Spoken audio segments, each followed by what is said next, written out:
Wall Street hasn't seen 2 days this bad since the height of the financial meltdown nearly 3 years ago. Facing increasing pressure from shaky markets and persistent warnings that Wall Street's woes could soon cost Main Street jump. Over the past 2 days, the Dow is off nearly 6%.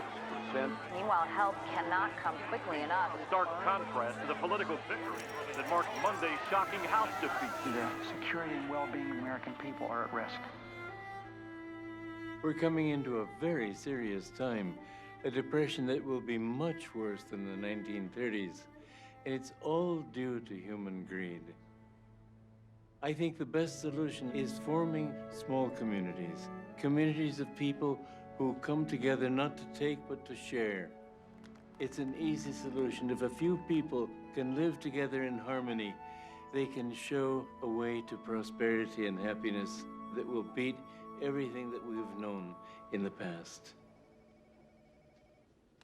What is that? Researcher found it on the internet. It's put out by a spiritual community in California called Ananda World Brotherhood Village, founded by this man, Swami Ananda. What does that have to do with me? Thinking about doing a series on alternative lifestyles. I'd like you to go there, take a look around. If you like what you see, think they have some answers, I want you to write an article on it. Are you serious, Jim? I'm a journalist, not a lifestyle reporter. What about the idea that I pitched you on corporate greed? This is about corporate greed and solutions. Look, you spend your whole life digging in the dirt, you start thinking the world's a dirty place. Now, wouldn't it be great if we could give our readers some food for thought about alternatives for the future? But a spiritual community, that's so not me. Spiritual, not religious. You got a gift for getting to the surface of things, finding the truth. I wouldn't be giving you this assignment if I didn't expect results. Think of it as a week's paid vacation. If you don't connect to it, fine, we'll drop it. Yeah, right. Your ticket's online. Have a good time. I'll see you when you get back.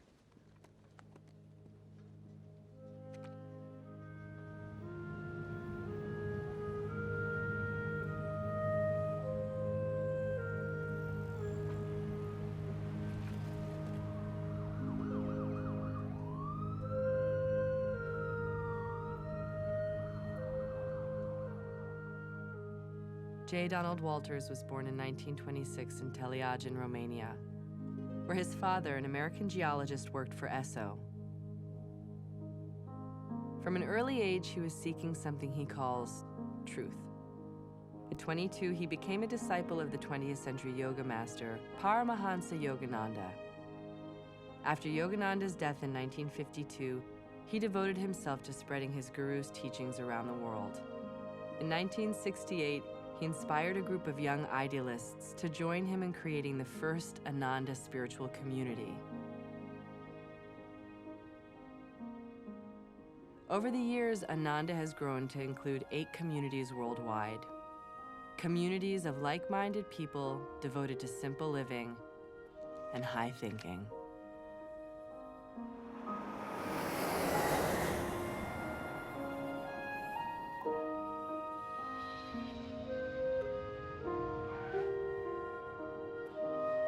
Jim is trying to rein me in with his new age puff piece, but I'll find the real story there. If I'm not back in a week, come and get me. Juliet? David? Hi, nice to meet you. Hi, nice to meet you too. How'd you recognize me? I've seen your picture in profiles. I've read some of your articles. Can I get your bags? It's okay, I've got it. I get the sense that underneath your social criticism, you're a bit of an idealist. I don't know about that.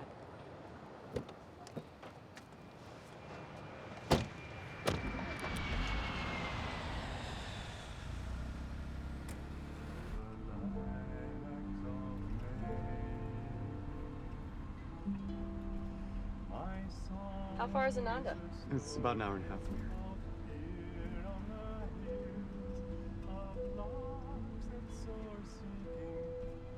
What brought you there?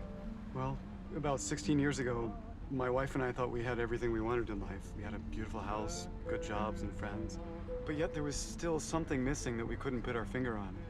We dabbled here and there in New Age philosophies, and nothing really seemed to stick until we found Ananda and walked in and knew I was home. There were people there that I'd never seen before, but they just felt like old friends. You ever get that feeling? Yeah.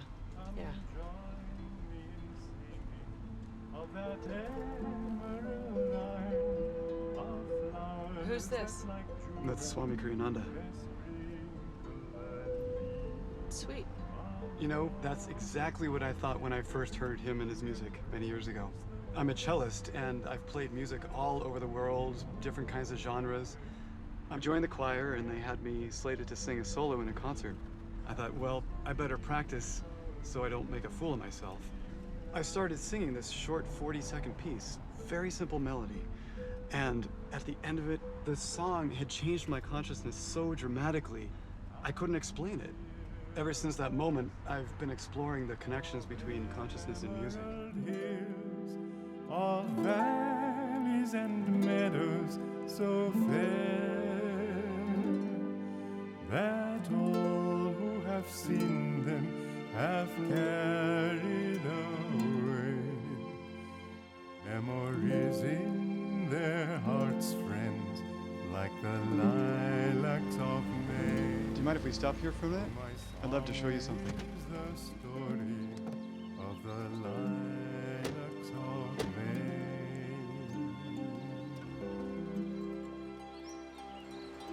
I love coming here after being in the city. It helps me connect with something much, much bigger than myself.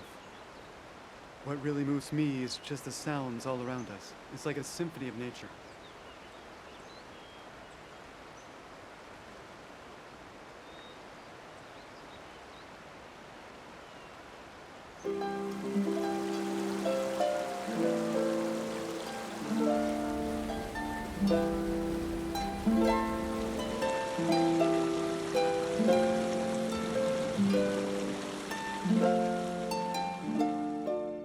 David's obviously intelligent, artistic.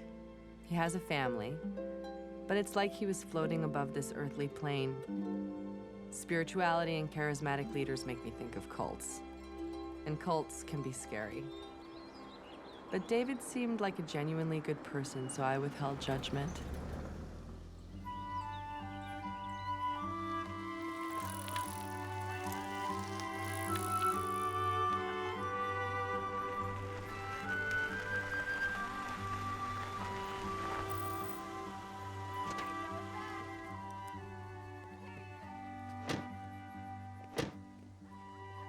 This is the symbol of Ananda.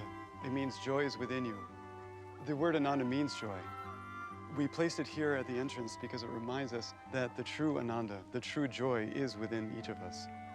The symbol came to Swami Kriyananda with images of the mountain, which represents aspiration, and the soaring lines, which represent our path here as we rise upward in aspiration, and then outward to embrace others in the world. The symbol of the bird there represents freedom for us all.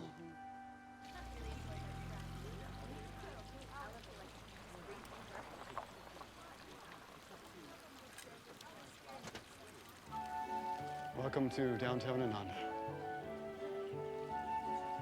So if you like, you can have a seat here and I'll go get us something to drink. Thanks.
Here.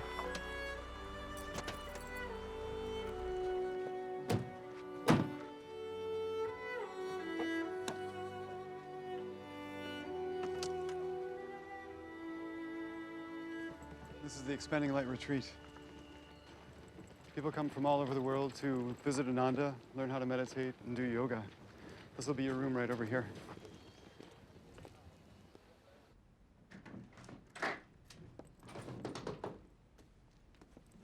It's nice. It's cozy, but I think you'll find it comfortable. Oh, it's great. Thank you. Take some time and get settled in, and whenever you're ready, we can go see Swami. I'll be ready in 10. Okay. Thanks. Not exactly the Ritz, but I figured it wouldn't kill me to live like a monk for a week. I'm never nervous before an interview, but going to meet Kriyananda, I had butterflies in my stomach. I somehow imagined I'd find him living like a king and the whole simple living thing would be blown. Welcome to Crystal Hermitage.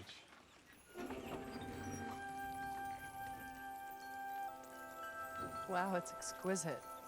To be in the presence of beauty is always uplifting for consciousness, and that's one of the reasons why it's so important to us here.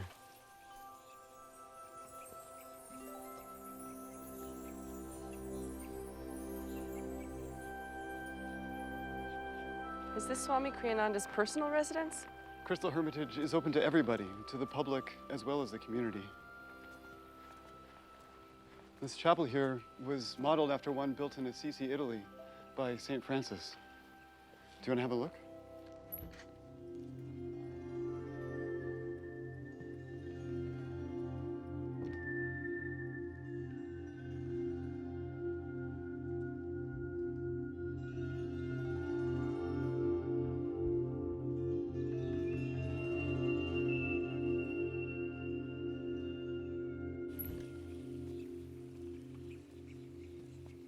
I'm curious, why is Jesus on the altar? Well, we're into the unity of all religions here. One of the reasons Yogananda came to the West was to bring what he called original Christianity and to show that the original teachings of Jesus Christ are in fact the same as those of ancient India. Jesus is in our line of gurus, and that's why we keep his picture on the altar. This is the tulip garden, where every spring 10,000 tulips are planted, and you should be here when the tulips come alive. It's truly a heaven on earth. Every year, thousands of people come just to be a part of this incredible place.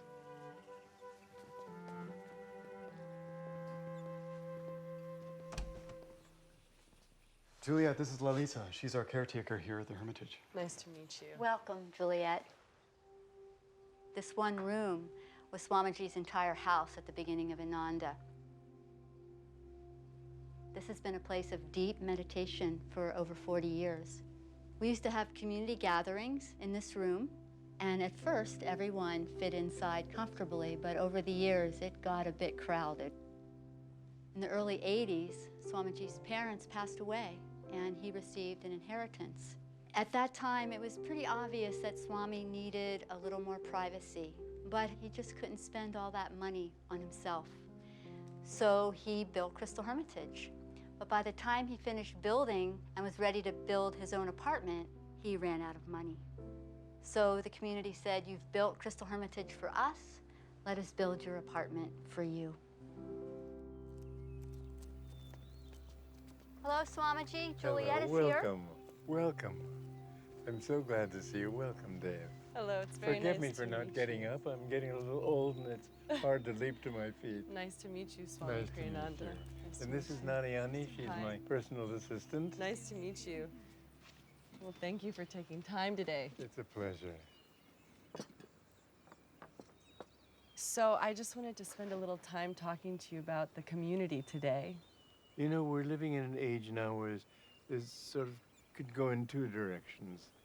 Too much of it's been going toward negativity, selfishness, greed, but the other side is aspiration toward higher things, more breaking away from an age of thinking everything is just fixed and dogmatic and solid. But I think what everybody really wants is happiness. And you can provide the world with examples of where people live in harmony and happiness and think not of greed, not of what I can get, but what I can give. I am convinced that communities, small communities, intentional communities, that they will change the face of the world. Is this a spiritual community? Yes, it's very much, but it's not a religious community.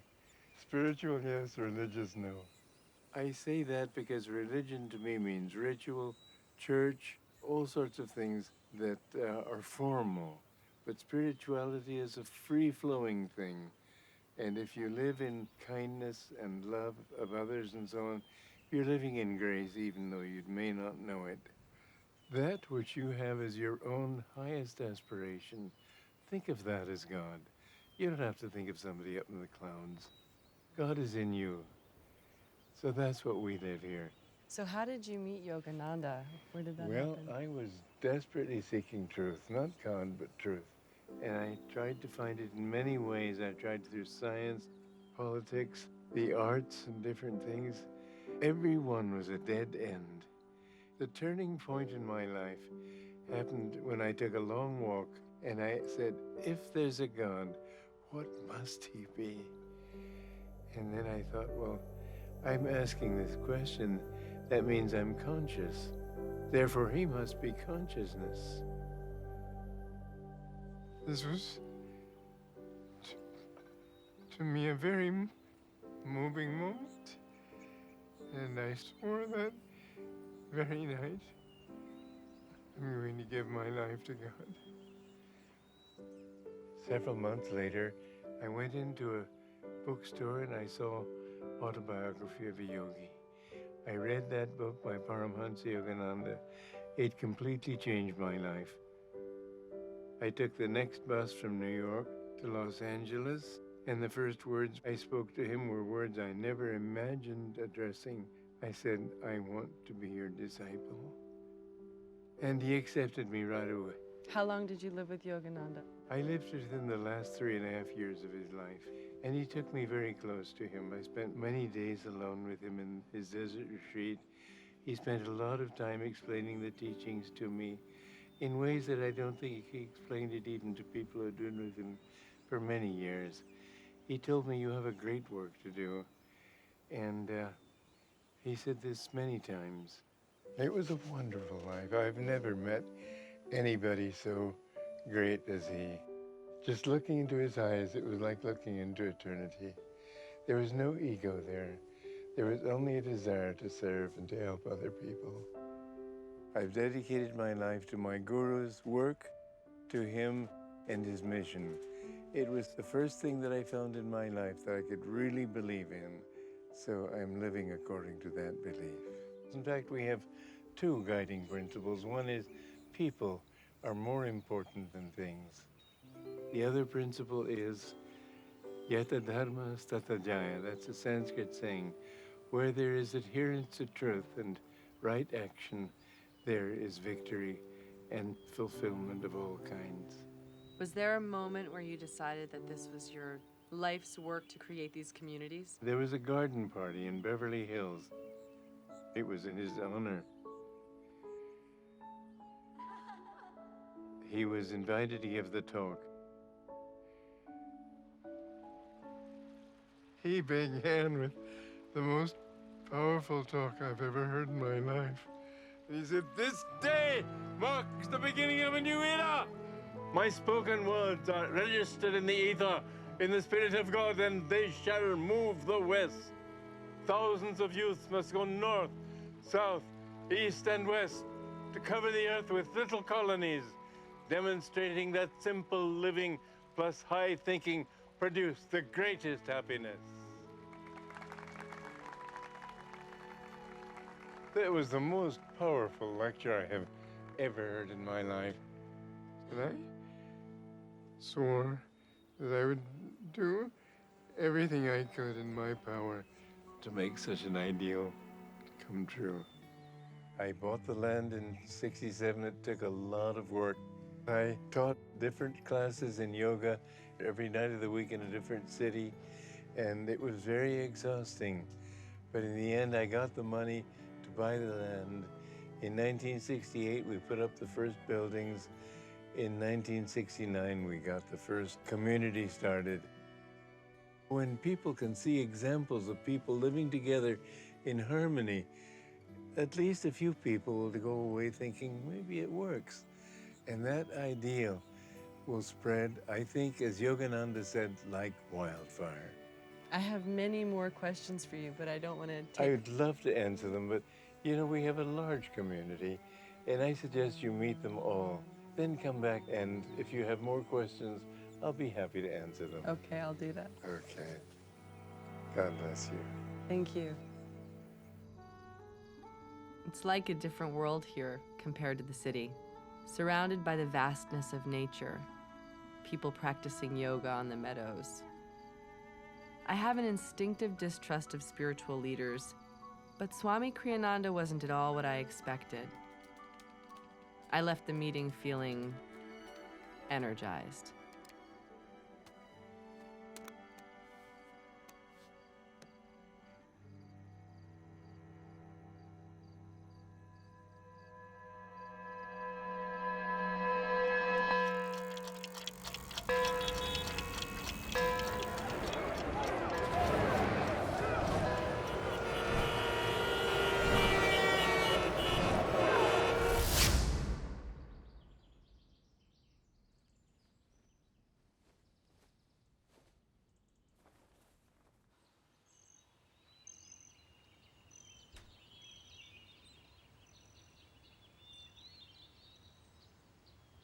Where I live, the sound of traffic is incessant. There, it was so quiet you could hear birds, insects, the trees whispering in the wind. True silence is kind of overwhelming. I grew up in Manhattan. The closest I get to nature is Central Park. Here there were hardly even sidewalks, just footpaths from place to place. No cell phone reception either. It was so quiet my mind started racing. I wonder how many calls I've missed. Who are these people who have time to just sit like that?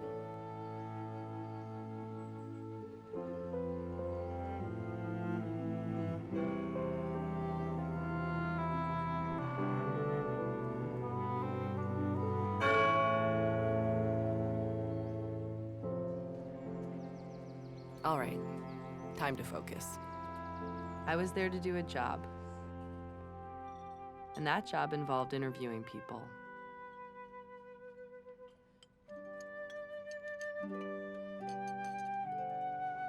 I looked around for a likely candidate to talk with over breakfast.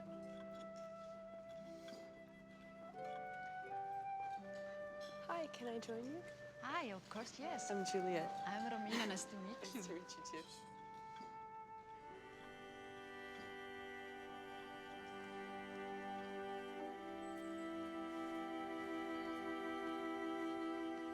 Good morning. Hi. You look like you're starting to enjoy yourself. Yeah, I like it here. Good. This morning we're going to go meet some friends who have been with Swami Kriyananda since the beginning.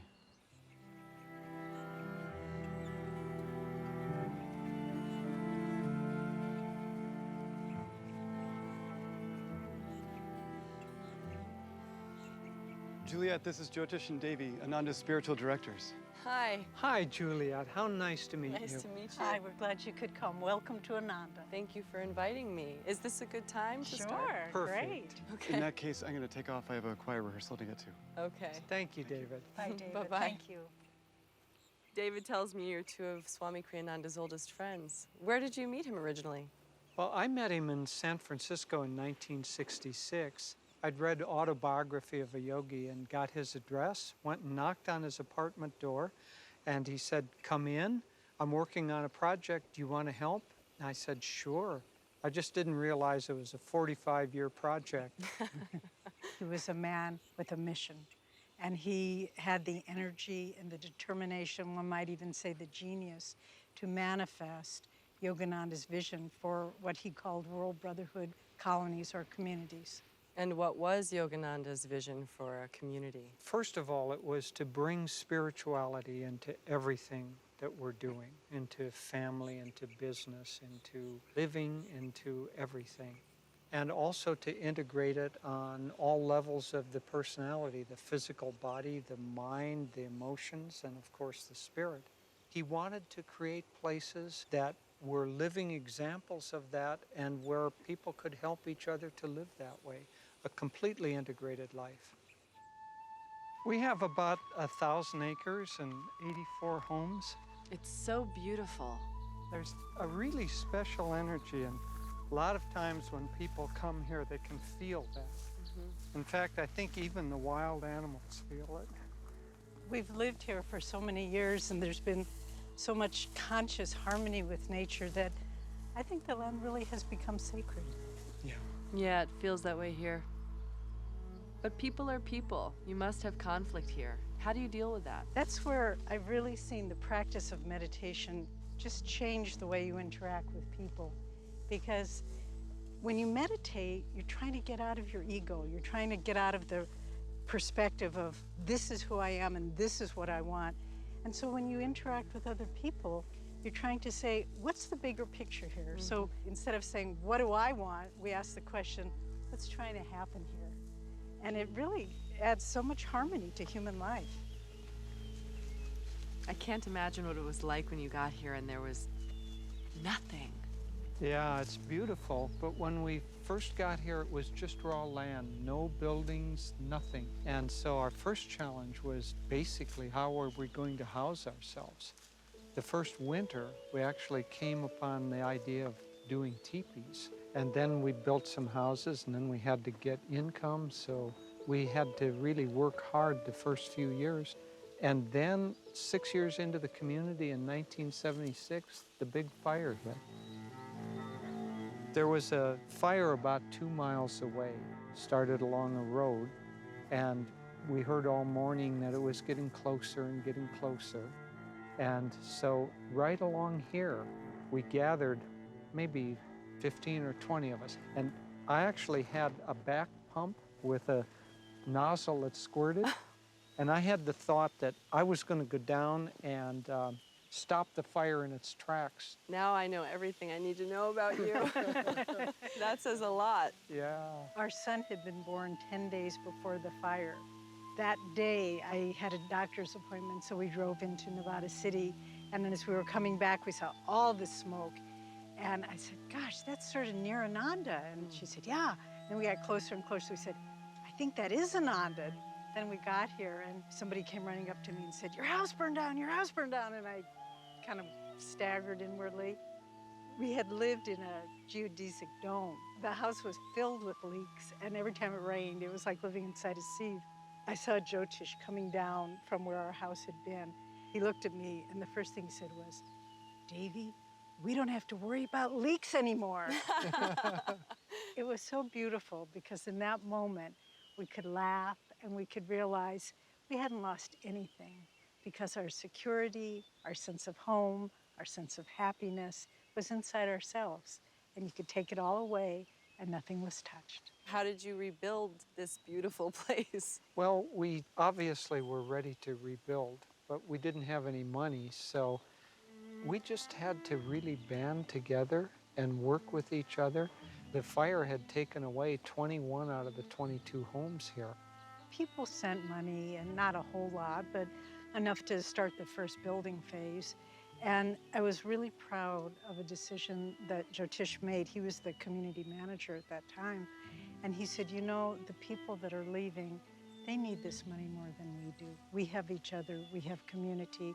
And so the first money that came in, even though it meant we couldn't start rebuilding right away, we gave it to the people that were leaving. Why? Well, you know, they were leaving the security of friendship and connections, and they were going out kind of on their own. They had to reestablish themselves. We figured, we've got each other, we can just go on. The cause of the fire was a faulty truck that belonged to Nevada County. It shot some sparks out and caught the dry grass. And so we weren't the only ones hit by the fire, but all of our neighbors. And they all threatened to sue the county and settled out of court for really millions of dollars. And we wrote a letter to the Board of Supervisors and we said, you know, we didn't come to Nevada County to take, we came to give, and we're not going to sue. You know, we've always tried to live by the thought that if you do something right, righteousness, right action brings victory. And this was a test of that. Either you stand on your principles or you don't. Right. And we did. When you do that, a wind of grace comes behind you and helps everything work out. How does the community support itself? We have a mix of community-owned businesses and private enterprise. In fact, figuring out how to support ourselves was one of the first big challenges. It was really important for people to be able to have both the freedom and responsibility to do their own businesses. So we have things like builders, and we have a wonderful clinic. We have people working in nursing, hospice work. Most businesses, the bottom line is for profit, and they make their decisions around that. For us, our bottom line is to try to feel that we're doing the right thing in every circumstance. And it really makes us happy. It's more fulfilling for us than money. It must be a little isolating here in this rural environment. You know, the spirit of reaching out and serving and sharing with other people has been present. It's been one of our guiding principles from the very beginning. The very first building on the very first parcel of land we had was a temple for teaching people how to do yoga and meditation. And that set the tone for the whole rest of our development. And then when we hit the age of the internet, it just took on a whole new dimension. And we reached people really throughout the world. Last year we got comments and letters from 202 different countries. But it's the sense of sharing something that you know is going to help other people, you know is going to improve their life. We're part of the whole world family. Davy's statements about internet outreach got me thinking about Ananda's younger generation. So I arranged to meet with some of Ananda's young webmasters. How is Ananda spreading its teachings through the internet? I think one of the most profound ways that we're able to spread our teachings on the internet is by offering so many people the opportunity to view talks by Swami Kriyananda and by the Ananda ministers, either in real time via live streaming or on demand anytime they want to by coming to ananda.org or any of our other websites. I found Ananda through the internet myself and worked on the home study course. And I remember listening to people chanting at Ananda, and I felt like I was suddenly right there with them, that I had found my spiritual family. Well, to listen to you guys speak, it sounds like you feel that the internet is like a step forward in the evolution of collective consciousness. I think most people believe that technology is really driving innovation, driving the future, but I think it's just important to realize that we have, as a collective conscious, have an increasing level of awareness, and that increasing level of awareness brings about advances in science and medicine and even in our schooling system. And through that raising of consciousness, we're able to bring about greater advances in technology. Within a 10-minute walk, you could find people harnessing the power of the internet, and others perfecting some of the oldest techniques of mankind. Yoga!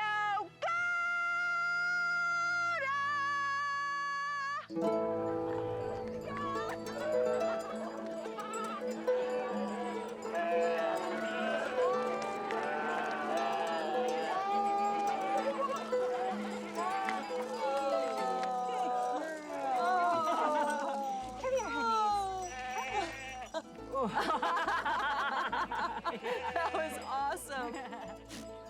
Have you always been a goat herder? No, before this I was a deputy sheriff. How did this happen? It was something I felt inspired to do. There's something about doing something that's bigger than yourself that I think brings a lot of joy into your life. And I wanted to do it in a self-sustaining way, where the goats are actually eating from the land instead of just being fed bales of hay and grain. And these goats' milk is much more nutritious because of that. So the babies stay with the moms, or? Yeah, that's the big difference of our dairy. Most dairies will take babies away at birth because they'll get more milk. Those babies get the milk all day long. Not only are we self-sustaining, it's a humane dairy. We have 850 acres that has a lot of blackberries and star thistle, and they help keep down the fire danger because, you know, they're able to mow the land for us in places that the tractors have a hard time getting to. They have a job, and they're a really happy herd. They do the happy run.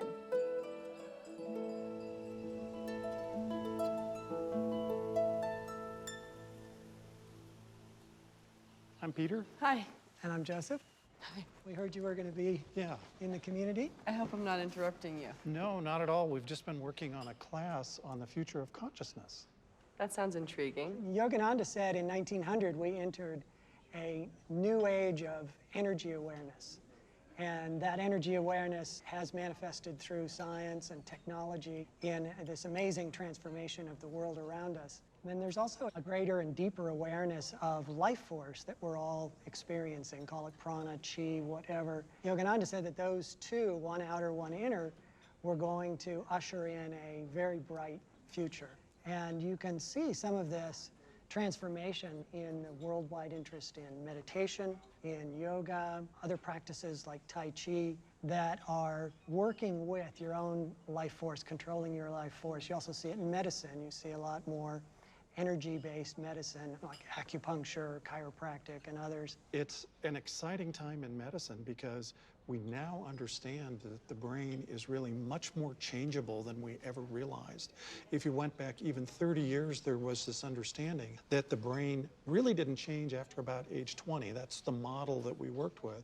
So if someone woke up at age 40 and realized that they had a tendency toward depression, or they were an alcoholic, or they had other aspects of their personality that they really wanted to change, here was their brain acting like this boat anchor, keeping them from being different.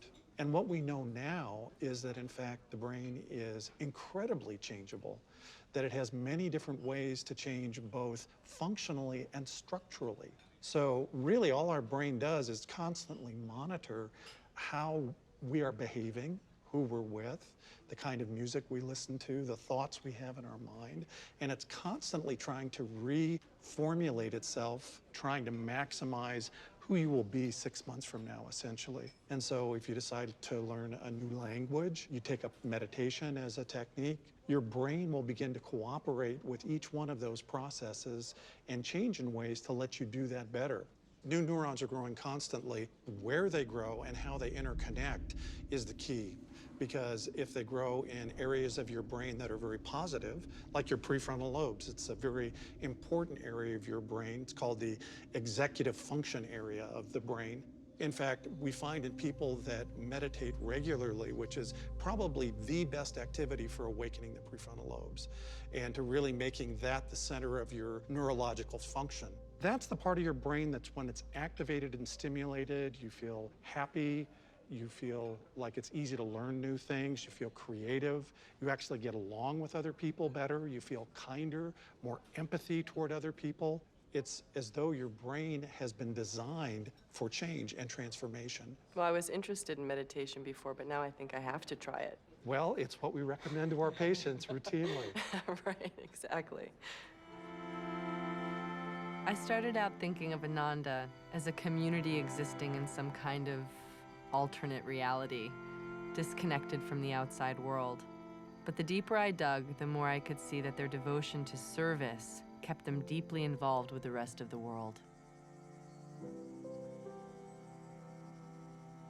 The school is definitely one of the treasures here at Ananda. In fact, when I first came here and found these teachings, I was 30 years old and I felt like I had wasted half of my life looking for happiness. And I was so jealous of these kids here at the school who are taught at such an early age what are the ways in which they can find their true happiness. I've got a daughter here who's 7 years old, and it's just so amazing to see how she just blossoms naturally here. Move all you mountains that stand in my way. Nothing can stop my progress. Tall trees fall aside, every branch will I slash with the sword of freedom. Our schools are based on a philosophy called education for life. Swami Ananda described it in one of his books a few years ago. We're child-centered rather than curriculum-centered. Most schools set up a curriculum that's, maybe it's artistic, most of the time it's intellectual. Some kids fit, most kids don't. When we start with each individual child and say, what are their strengths? What are they really interested in? What are their talents? And how can we help them develop those? You start out with a very natural self-confidence that children build because they are naturally good at different things. Every child's good at something. So we try to build that into these 4 tools of maturity. Each child has 4 different aspects of them that need to be developed in balance. The body, the feelings, the will, and the intellect.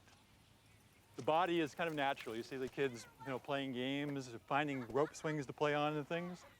And that works from 0 to 6 ages especially. From 6 to 12, they start to be able to work with their feelings.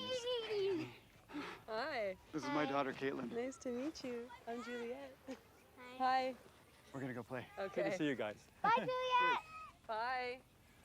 So during the feeling years, we're going to work with drama, stories, things that they can get excited about, get their feelings expressed. But in addition to expressing them, we want to learn how to direct their feelings in a constructive way.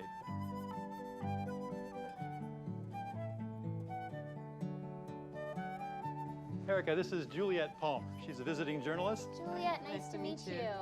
She wants to know more about the school, and I was saying that you're really special in our school because she's not only one of the teachers, but she was a former student. Oh, wow. That's real confirmation. One of his students. And we were talking outside about these tools of maturity and especially the feeling years, and I thought since you're teaching that age, you could give her some firsthand information. Absolutely.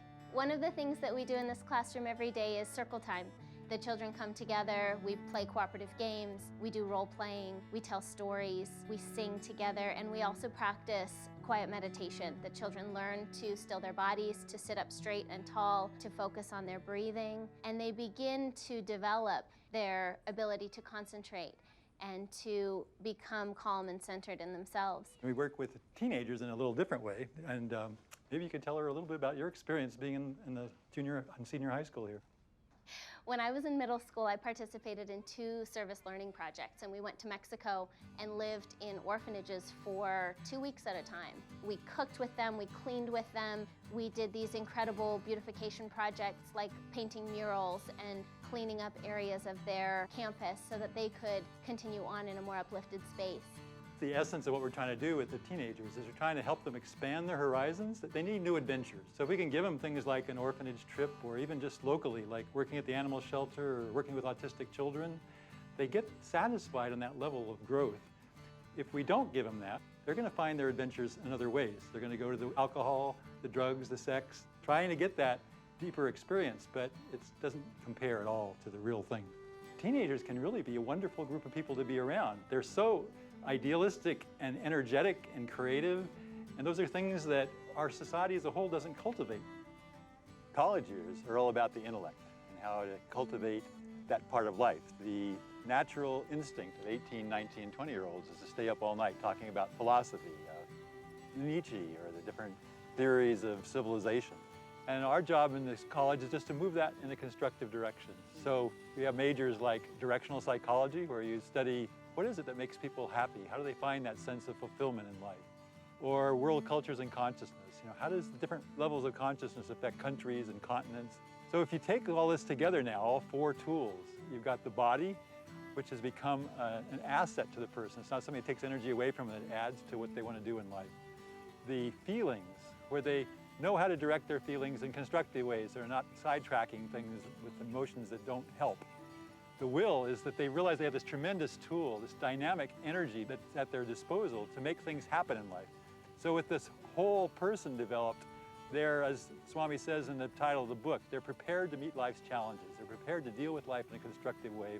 You see in all of us this ability to use our willpower and the perception that we have developed within ourselves to manifest whatever it is that inspires us. Well, one comment we often get is that these students are different. They know who they are. It's a gift we'd like to spread just as broadly as we possibly can. Awake my brain, be wise and strong. Awake my brain, be wise and strong.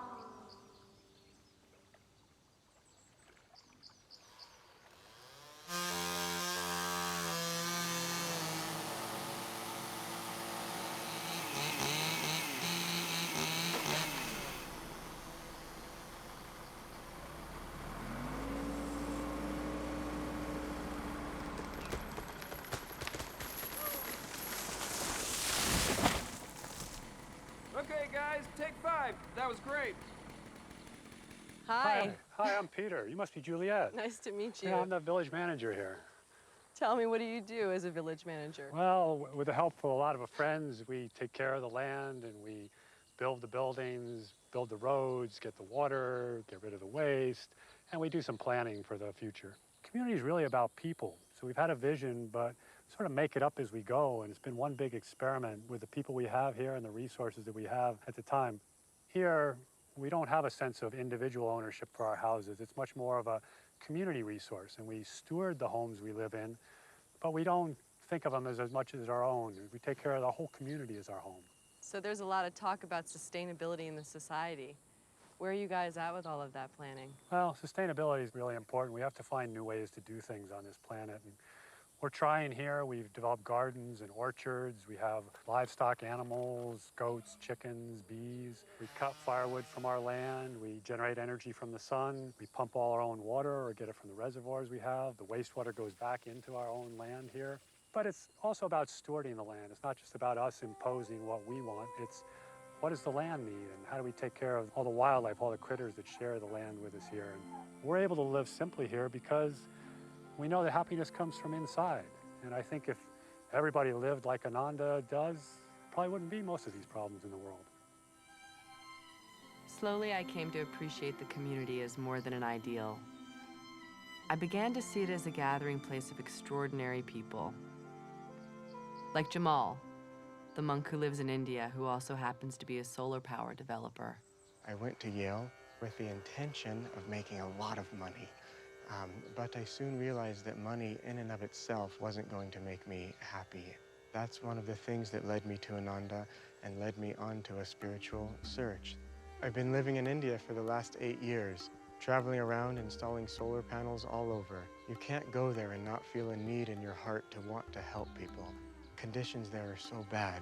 Sometimes the electricity goes off for days, and you never know when it's coming back on. So we've been installing these solar panels, and we've come to realize that solar panels in and of themselves aren't the best thing. We need a way to store the energy. We've been storing the energy in batteries, and batteries are toxic and hard to dispose of, and they constantly need to be replaced. This has led us to developing a clean technology which stores the energy in a magnet. It can be much smaller and it can be much cheaper, and it's also very efficient. So we can take the sun, it comes into the solar panels, goes into DC current. That DC current is coiled around a permanent magnet and stores the energy in that permanent magnet, and then we're taking it out as a gross energy so that it can become 110 AC that you can plug your appliance right into. How does your spiritual life inspire your scientific creativity? These two things really do work together. They're not separate. When I feel that this is my work, then the inspiration is cut off. But when I feel that I can work with God and I say, God, what shall we do together today? Then the inspiration is always there. This invention that we're making, I'll be honest, we are doing it to make some money. Not a tremendous amount of money, but because I'm a monk, I'm not looking to make that money for myself. I want to use that money to serve the larger Ananda community and use the invention to serve the whole world. And in that way, I feel happier. We can probably define spirituality as, does it make you feel happy? I'm happy, aren't I? What is happiness anyway? Is it really, like Jamal says, serving others? I'm not exactly the serving type. And if you have to believe in God to be happy, that just seems unfair. I'm happiest when I'm doing good work, which means I'm happy a small part of the time, and the rest I feel anxious, competitive, like there's always a goal that's just out of reach. Most of the people I had spoken to had come to Ananda as young adults. Many had been here since the late 1960s and early 1970s. I was curious about the younger generation, what it was like to grow up in the community. So David arranged for me to meet the Kretzmans, who had just welcomed the third generation of their family into Ananda. This must be a really joyous time for your family with a new baby. It's very special, but it's bittersweet because my husband and their father died several weeks before the baby was born, and he's a very special man. I had heard that. I'm sorry for your loss. Thank you. I appreciate you taking the time with me today. Oh, well, we're glad to have you visit. What was it like raising these beautiful children in a spiritual community? Do you feel like they had the freedom to think for themselves? Well, we wanted to do that. Our duty, we felt, was to give them a pure childhood and then let go. So we never forced them to meditate, but we used prayers and stories to awaken within them their own spiritual seeds that we already had felt even since infancy. I hear stories of people living in cities and so on where you don't even know your next door neighbors. And here we have like 200, 250 people that you feel like are your dear friends. They're like spiritual family, people that are looking out for you, like for your soul. But then to also be born into this remarkable family within the community, this isn't just luck of the draw. This isn't just chance. There's something more at work here. When my husband and I got here, Swami was given a week-long series on many spiritual topics, and one of which was conscious conception. Conscious conception? Can you explain that to me? Well, souls are already formed or have lived many lives, and they have many qualities. So the love of the parents will draw the soul, but there's certain ways of praying and being that can heighten that experience and draw souls that are very high-minded into your family. And of course, it would be high-minded parents who will want to do that. And with each of the children, I did feel their soul quality early in infancy, and even at the conception, you could feel the fully formed soul nature. So do you guys feel like you were willed into this family? Did you choose this family? There is a feeling that we've been together before. Like it goes deeper than personality, deeper than just our day-to-day lives. I think there's an attunement with each other. So it makes me think that it's possible. Yeah. Did you ever want to leave the community and have other experiences like college, regular college, not Ananda College? I guess sometimes you try to look for the typical teenage experience and that adventure that comes from something outside the community. I've been able to get that experience by going to college in Kentucky, and really to have that opportunity to live on my own where I'm not just outside the community, I'm on the other side of the country. Then it's not just me staying in Ananda just because my parents were here. It's me choosing it because I realize it is the best way to live and it is the right spiritual path for me. During high school, I remember having the feeling that I just desperately wanted to be normal. And we had this. We all have that feeling. I mean, I had such an alternative, in private schools and the spiritual path, just all this stuff. It was going into high school just with that end in mind, going to the public high school, just thinking why I wanted to fit in. Yeah. And I realized that here at Ananda, there was a whole community of people that were doing their very best to live up to the highest within them. And so it really showed me that there was something of great value that was going on here. The period when my father got sick was around Thanksgiving, and through most of that time when the cancer was getting worse, I was thinking to myself, how could anyone possibly go through, a family crisis like this without the support of a community? Because we had people here, praying, meditating, but also the more mundane physical activities like cleaning the house and helping my dad get in and out of bed. These people had interacted with Dad so much that they realized how special of a person he was. Early on, a friend of Tim's started a men's prayer group, and they would meet Sunday nights here. Those men all bonded and spoke more deeply than they used to. They'd been lifelong friends, but they didn't pour their hearts out normally. It was a deep bonding experience. In some ways, when we were reflecting on Dad's life, we realized that we had more or less had a fairy tale upbringing. It wasn't perfect, of course, but it was a charmed upbringing. You did a good job, Mom. Oh, thanks. It was time to learn about Ananda Yoga firsthand. I've done some yoga in my life, but I'd never meditated. I was curious, and also a little skeptical. Well done. Good job. We'll go into this more tomorrow. Namaste. Gyan Dave, I'd like to introduce Juliet. Hi, Juliet. How are you? Wonderful to meet you. Nice to meet you too. Welcome. So glad you could come. Thank you. I'll leave you to it. Okay, great. So have you practiced yoga before? A couple of workouts. Okay, well, Ananda Yoga is not workout yoga. It is work-in yoga, where we use the postures to go inside and to uplift our consciousness. Every position of the body has an effect on the flow of energy in the body, which in turn affects your state of mind. And each posture has a different effect on that energy. So we weave them together to lift energy up to the brain, to bring yourself into a state of calm, vibrant awareness, and to expand your sense of who you are. Now, bodily positions alone aren't going to do that. Okay. We need to use the power of the mind. And in Ananda Yoga, one way that we do that is through the use of affirmation. Every asana has its own affirmation specially crafted to amplify the natural effect of the physical position on your state of mind. Ready? Yeah. Okay, let's do it. Breathe through the entire length of the body, especially the spine. Lengthen up and over to the side. Keep your shoulders relaxed down. Like you're breathing the life force through the entire body, vitalizing it. You silently affirm strength and courage. Fill my body cells. Okay, just bring your arms up and steady your position. And concentrate on the spine. Feel your spine like the trunk of one of those giant pine trees out across the meadow. So it's full of vibrant life, reaching for the sky, and silently affirm, I am calm. I am poised. Inhaling, reach, reach, reach through the spine as you fold at the hip joint, coming over as far as that hip will allow you, and then hold your position. Just relax the left arm down, right arm comes up. Silently affirm, energy and joy flood my body cells. Joy descends to me. Just inhale, reach tall, turn to the right leg, and offer yourself forward. Just feel you're offering your whole being, long spine. Just offering yourself into life, not holding anything back. Keep the length as you release back, keeping the heart lifting, opening, lots of space through the back of the neck.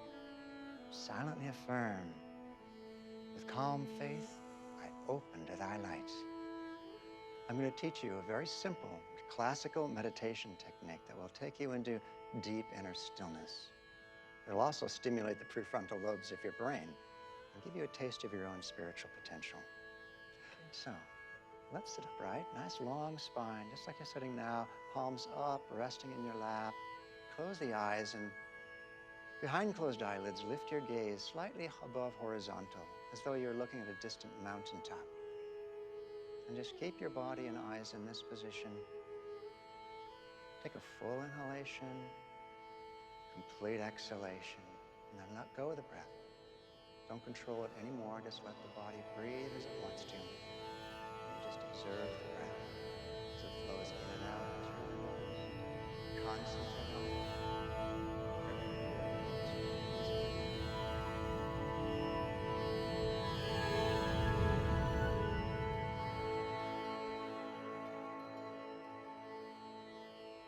I came out of it thinking, wow, that could be good for me.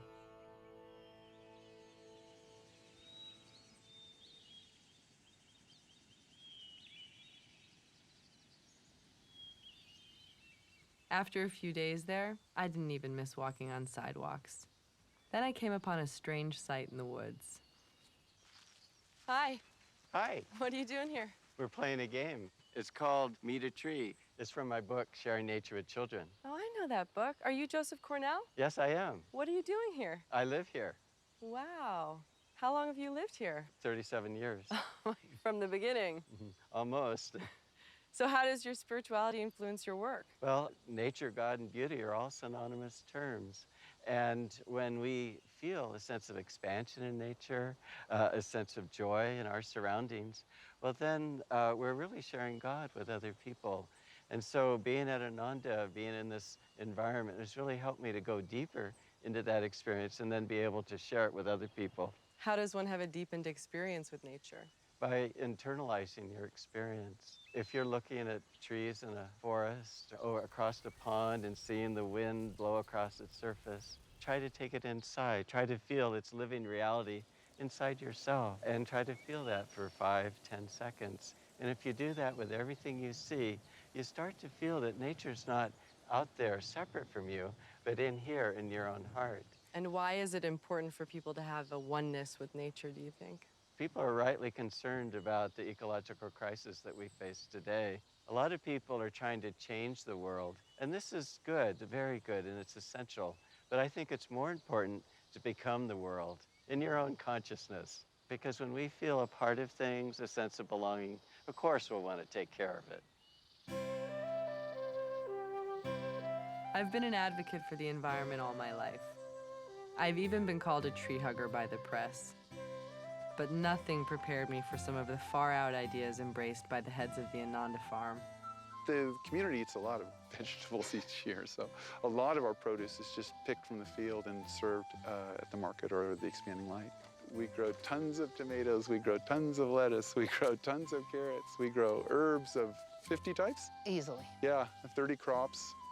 And about 500 different trees, shrubs, medicinal plants, and then a lot of annual crops as well. So we're focusing on the long-term planting for many generations, as well as the daily, weekly, and monthly needs of people who live here and all around as well. Based on the work that Luther Burbank, the American scientist, did on communion with plants, that's also a part of our farm that would probably differentiate it from a lot of other organic farms. What do you mean communing with the plants? Talking to them, feeling their energy, feeling what they need, checking out their state, not only by visual and scientific methods, but also just by intuition. How do the plants feel? What do they need? Is it something you verbalize or is it something you feel? It's important to do both because the intuition is what's guiding us from our inner guidance, but then also sometimes we need to verbally chant, sing, pray with the plants, and it's a communication through vibration. Just like every human has a guardian angel, every plant has a deva, or a nature intelligence, which helps it grow and expand itself and flourish into its greatest expression, just like we do. We can do some tastings. You should. David Dashi should give you a tour and see what you think. Okay, great. Juliet, this is my husband, Alex. Hi. How do you do, Juliet? Nice to meet you. Would you like a strawberry? They're just picked. Good? Amazing, so good. Thank you. You're most welcome. This is a permaculture garden. It's different than other gardens. It mimics the wild forest. The plants are all varied. They mix together. They help one another. They help the soil. They help the insects. The insects help the plants. That's why nothing is in a straight line. All of these plants chose their spot.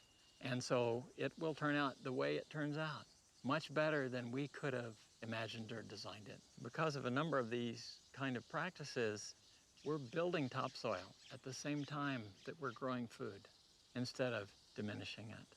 The soil just improves every year by this practice. So we put a fair amount of energy in now to create and plant plants that are useful to humans, but over time we're hoping our grandchildren and their grandchildren will be able to come here and feast. It's a magic garden. It is a magic garden, and we could all live this way.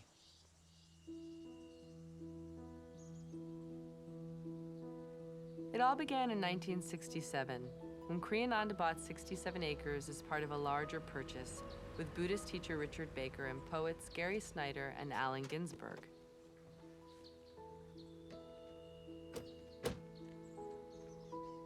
On a remote mining road a few miles away from the current Ananda village, this land now serves as a meditation retreat.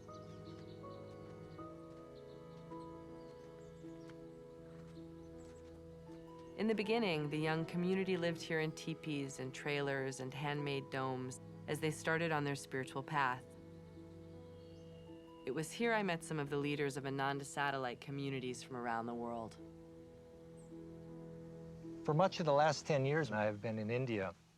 We first landed in Gurgaon, which is a city outside of Delhi, and we served there for a few years, and then we shifted down to Pune, where we're starting a community down in Maharashtra. Yogananda predicted that in the future, East and West would ultimately find unity. The practical efficiency of the West would blend with the practical spiritual efficiency of the East. And what I'm seeing in India is a tremendous change taking place in that country. It's coming up, and you find that now you have a very, very modern India, in addition to also an ancient traditional India. And as the East and the West unify, it's an amazing experience, and it's been my great pleasure and good fortune also to be able to be a part of that. It's a simple community right now. We've got about 20, 25 people living there. We've got a few houses. We've got a beginning of a temple that's under construction right now. And we're building a large series of flats, a complex of flats and units for 29 people. When those are finished, families will be able to take up residence there in Pune. And once that happens, of course, we want to have a school, we want to have a medical clinic, we want to have all of the things that we've developed here in the Ananda community, but in its own way. The best of the East and the best of the West are coming together to create something new. And I've been very fortunate to be able to participate in that. Shivani, where are you? Well, in a way, I'm kind of a global Ananda citizen. I live and travel in many countries, but mainly in Europe. My husband and I have been based there for the last 30 years. Our center is in the spiritual heart of Italy, in Umbria, near the city of Assisi. That's where St. Francis lived. And it has just a wonderful vibration. And we've developed there a meditation and yoga retreat. People come from all over Europe. They love to stay there. We have lots of children now, and so we have our own schools. We have a temple that's really iconic. We call it the Temple of Light. And when people come there, they just feel the light that's in them, and they feel the light that's in the world. One of the buildings where our retreat used to be has bullet holes in it from the Second World War. And today, Americans, Germans, Italians, we're living there, studying there in harmony. It's really wonderful. When people learn to live together and really respect and share and come together, especially in meditation, then peace is possible. Living in nature is very supportive of the spiritual life, but not everyone has the desire or freedom to live in a place like this. And that's one of the reasons why we have all of our urban communities, where people can come and see what it's like to live in spiritual community and also have their same job, their same family situation and everything if they need to be or want to be in the city. All of these communities have temples where people come together, whether they live in an apartment complex that forms the residential part of the community, or whether they just have their own homes nearby. We have communities in Seattle, in Portland, in Palo Alto, Sacramento, and of course also in Los Angeles. And I hope the next time you're in LA, you'll come visit us. I would really love that. Thank you.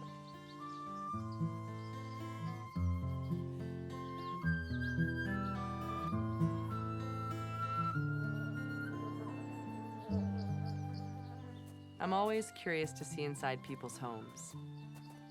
Alex and David Ossie from the farm were kind enough to invite me to tea in their home, which Alex built according to an ancient Indian science. This house is beautiful. Part of what you're feeling is the energies that the house is drawing in. It was designed according to Vastu, the ancient Vedic science, 12 to 15,000 years old. And this science sees the proportioning and design of a space as actually a radio receiver, drawing in divine cosmic energy right to the center of the Brahmastan, this spot.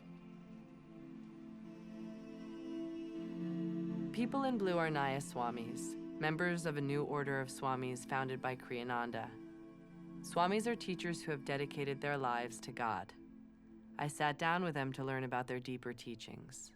Karma is cause and effect. It's a beautiful image. If you think of every action you put out has a kind of an energy to it. An action could be done with kindness and concern for another person, could be done out of selfishness or greed, and it creates an energy. And that energy is like half of a circle. And that circle must complete itself in the same way as it was begun. So if you've put out greedy energy, you will inevitably draw to yourself someone treating you in the same way that you've treated them. So it's a way of learning from your own experience. So is it your karma that you're here at Ananda? Pretty much everything is karma. It's your karma that you're here at Ananda. Reincarnation and karma go together. And it takes many more than 80, 90 years of a human life. And so we believe that the soul just keeps taking a journey, each life learning more, starting from where it left off until it reaches final self-realization. Which is enlightenment. Enlightenment. Then what happens? Well, self-realization is the state where there's no more lessons to learn. You've understood that everything is divine, everything that comes to you is God intended. Every experience, you have the opportunity for bliss. You never lose touch with that. And then he lives as a master, like Buddha, like Christ, like Yogananda. Free souls who live in this world and show us how we can attain the same state of self-realization that they have attained. So I'm wondering, how do you handle death at Ananda? There was a death in the community that really, I think, changed all of us, the young woman. And when she knew the end of her life was coming, she called all her friends. There was about 25 of us, and we all moved into the hospital with her. And for the last 3 days of her life, she felt, well, we've spent our life together. Why don't you now just spend my death with me? And we watched her finish her karma. She lay there day after day, trying to think of anything that wasn't resolved. And she asked people to come and see her, or she called them on the phone and tried to make peace with absolutely everything.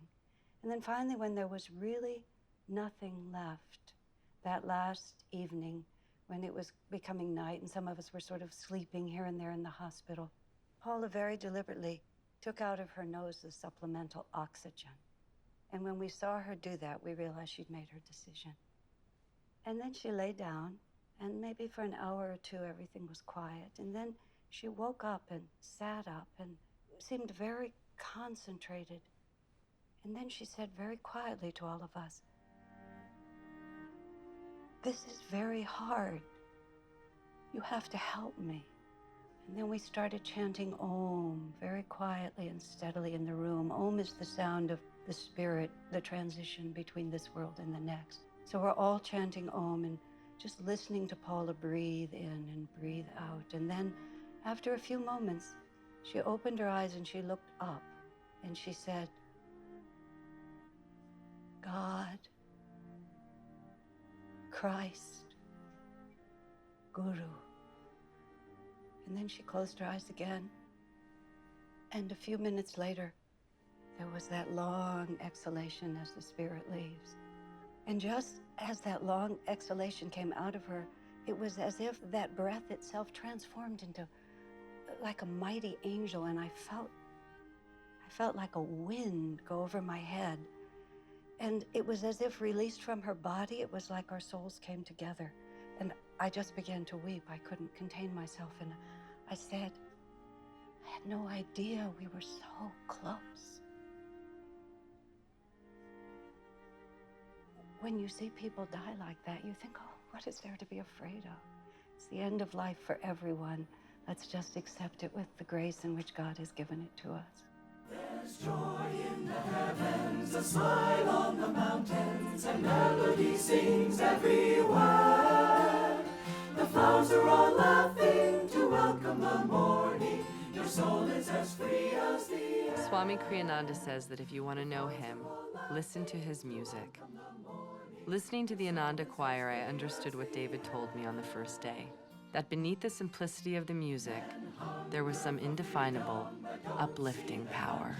It's only the thought that they're bound. Desires are their shackles, the hope that tomorrow the doorway to joy will be found. Desires are their shackles, the hope that tomorrow the doorway to joy will be found.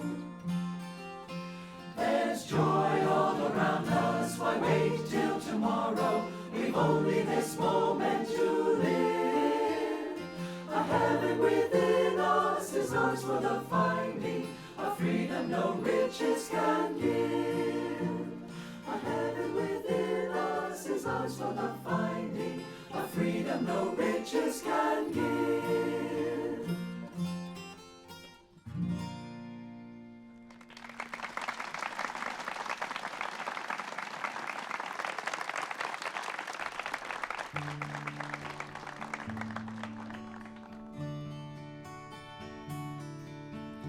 Life is a dream, time like a stream, carries our burdens away.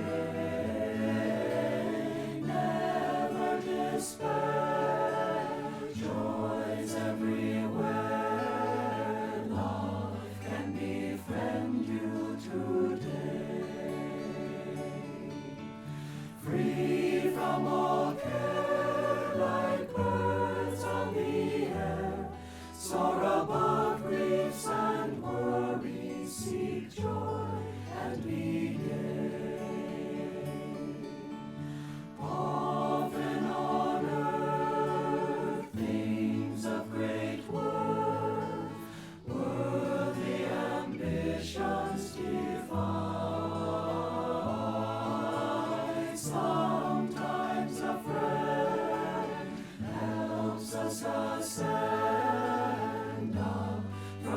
life's cares to the sky. Love is a star, though shining afar. It can guide us and help us toward light to draw nigh. Love is a star, though shining afar. It can guide us and help us toward light to draw nigh.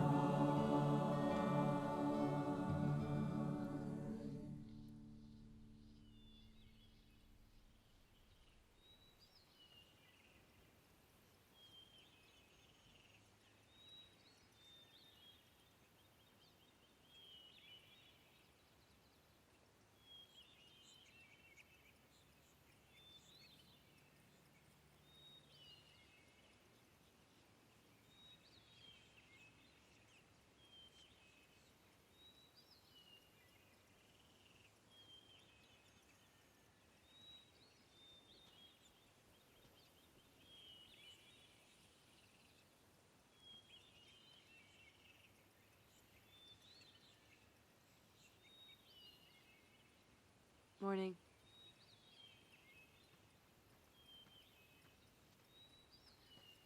Do you think we could see Swami today? I'm sure he'd be happy to see you. So how do you manage to be a man of the world but still live here and be devoted to your spiritual life? Well, I try to see everything that I do, whether it's washing the dishes or cooking dinner or performing on stage, as an opportunity to open myself more and more completely to a flow of divine grace. And if I see everything as an act of service instead of what's in it for me, then everything seems to go much more smoothly. Even in meditation, if Caitlin comes in and wants to snuggle, I try to see her for the divine gift that she is in my life.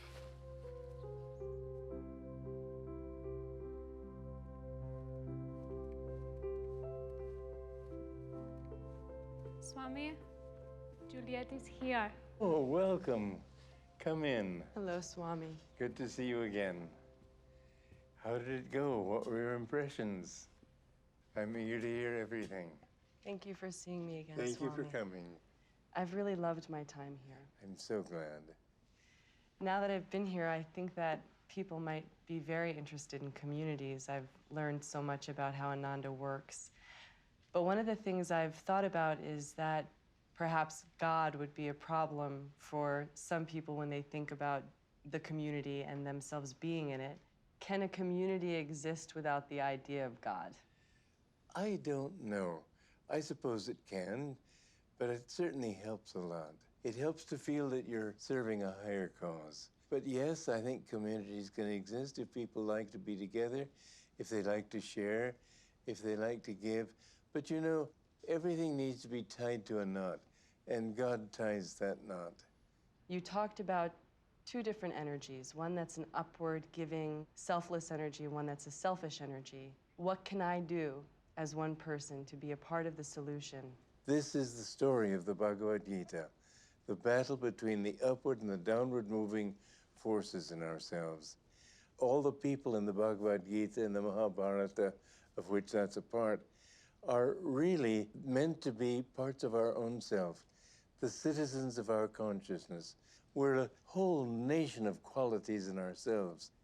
And what we need to do is try to get more and more citizens to go toward an upward direction of happiness, kindness, love, and so on. You know, when you think from ego, this is your center of your ego. That's why people who are proud have they say they look down their noses at people. And yet, when you become spiritual, his sense of self is here. And the more you can bring that sense of self forward to here, to the point between the eyebrows, the more you find that your mind goes upward and everything you do is without ego. Ego is the biggest stumbling block. You talked a little bit about communities changing the world. How can a few small communities have such a grand effect on society? You know, society pretty well cancels itself out. Some people want to go left, some people want to go right, and there's all canceled out. You have a few people with strong ideals they change the world. Look at the disciples of Jesus. Only 12 of them, and one of them betrayed him. And yet they, because they really believed what they were doing, they've changed the whole world. Buddha had only a few disciples, and yet they changed the whole Eastern world. Only a few people, if they really believe in what they're doing, they can change all humanity. So what we have to understand is that we're all brothers on this planet. Brothers and sisters, we all have the same basic desire. Everybody is looking for happiness. I wrote a song, because I've lived in many countries myself. I've mixed with many races of people. I know many languages. And I wrote this song, Brothers. I'd love to sing it for you if you'll hear it. Yes, I would love that. I've been in many countries and mixed with many men. I've shared the days of sunshine, gone with them in the rain. The fires at evening said we were brothers. The fires at evening said we were brothers. A soldier I saw weeping beside a dying friend. My officers had preached I must hate him till the end.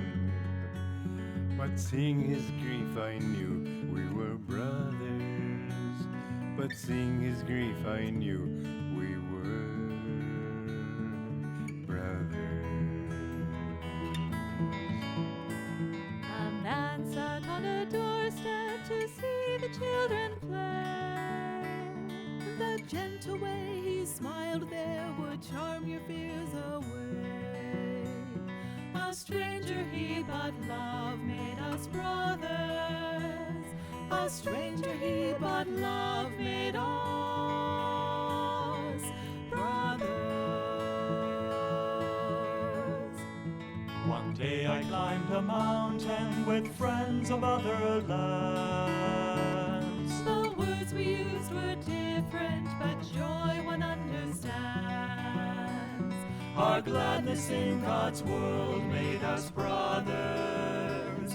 Our gladness in God's world made us brothers. Diverse le parole e la mentalità, ma dentro ogni uomo c'è la divinità che dice siete tutti fratelli, che dice siete tutti fratelli. Though words and customs vary like waves upon the sea, one life beneath the surface binds everyone to me. Who knows himself knows all men as brothers.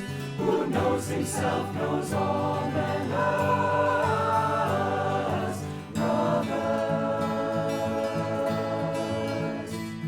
And brothers, why endeavor to set ourselves apart?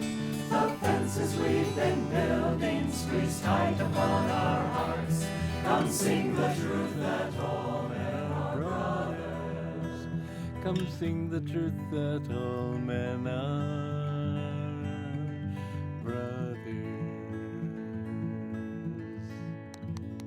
Thank you. Thank you. I'm going back to New York tomorrow. I shall miss you.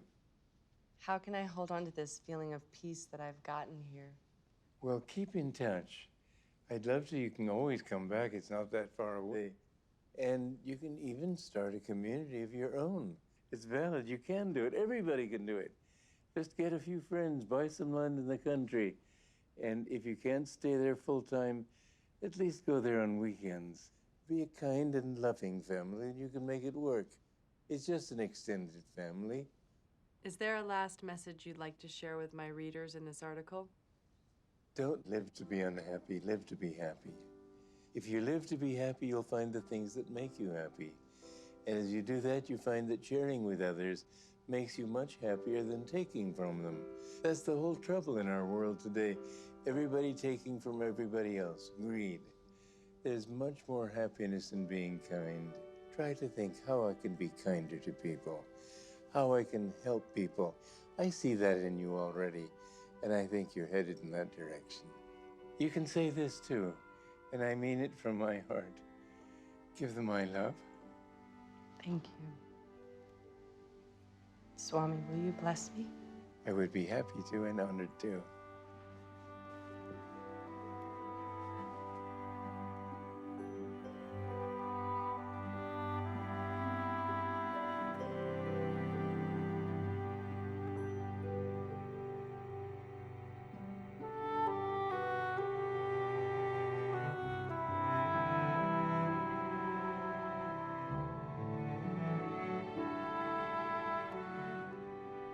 Juliette, it has been so delightful to have you here with us, and especially wonderful to see your unfolding joy and enthusiasm and appreciation of being in an environment like this.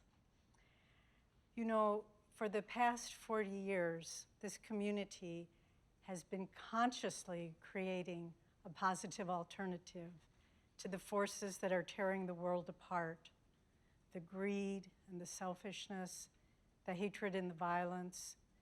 But here, all the beauty you see around you, the gardens and the land and the people and the music, really they're not important in and of themselves, but they're very, very important for the living principles that are behind them: cooperation and harmony and selfless service to others.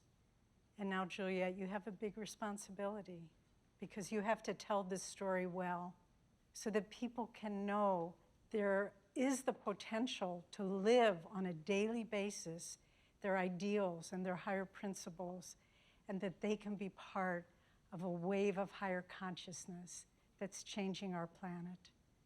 You have our abiding friendship and love and support. Thank you.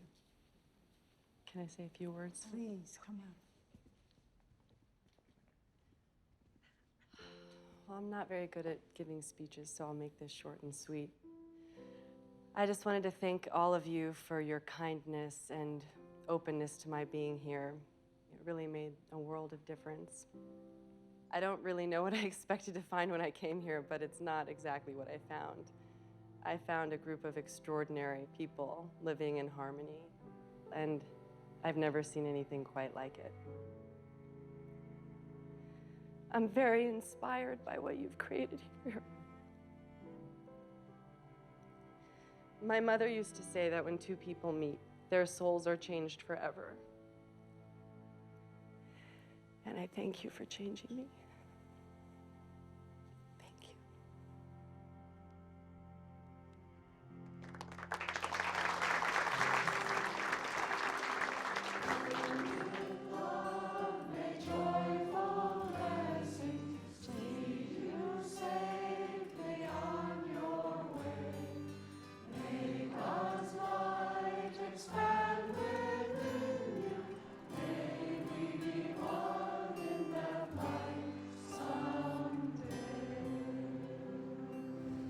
After only a week there, I could feel myself yearning for a better way to live. I was beginning to reject my old cynicism, my journalistic instinct of seeking out the bad in people for a story. I was determined to be more open to life, more deeply in touch with my friends and loved ones.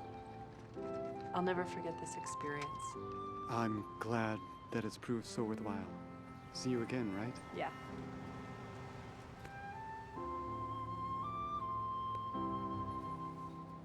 Thanks.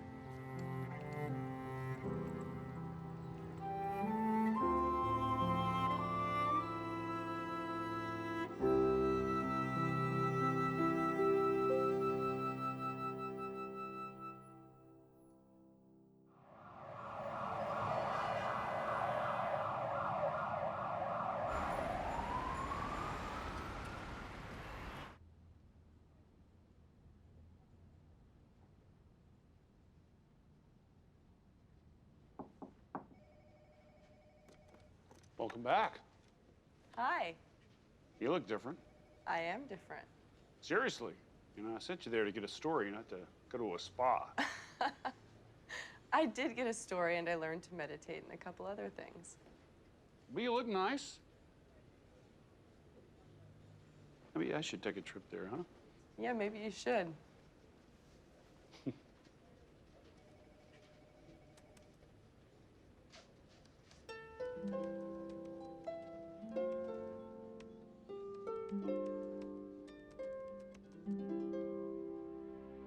Come here while I sing you of emerald hills, of valleys and meadows so fair, that all who have seen them have carried away memories in their hearts, friends, like the lilacs of May. Oh, my song is the story of the lilacs of May.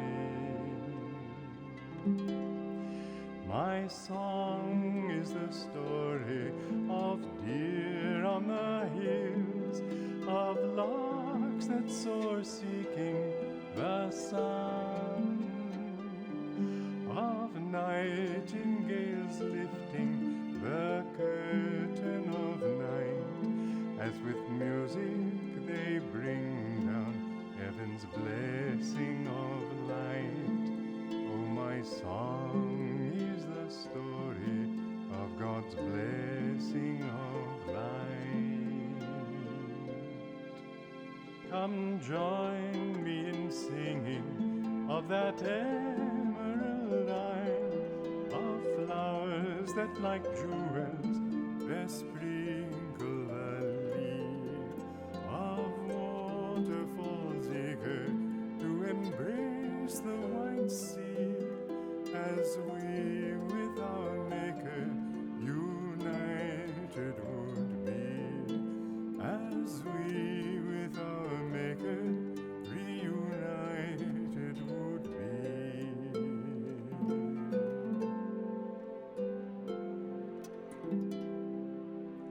Come here while I sing you of emerald hills, of valleys and meadows so fair,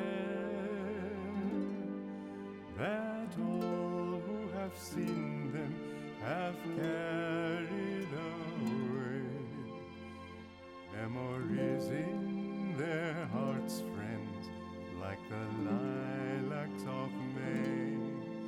Oh, my song is the story of the lilacs of May.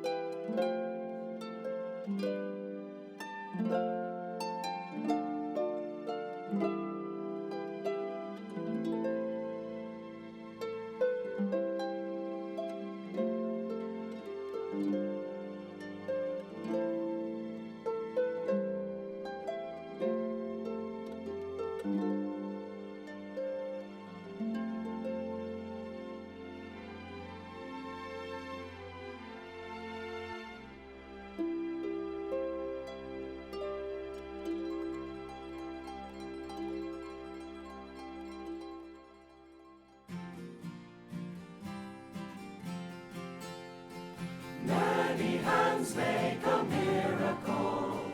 Let's all join hands together. Life on earth is so wonderful when people laugh and dance and struggle as friends, then all their dreams achieve their ends. Many hands make a miracle. People climbing together. Soon we reach to the pinnacle of every mountain peak we hazard as one. We lift our hands to welcome the sun. Many hands make a miracle. Let's all join hands together. Life on earth is so wonderful when people laugh and dance and struggle as friends, and all their dreams achieve their ends.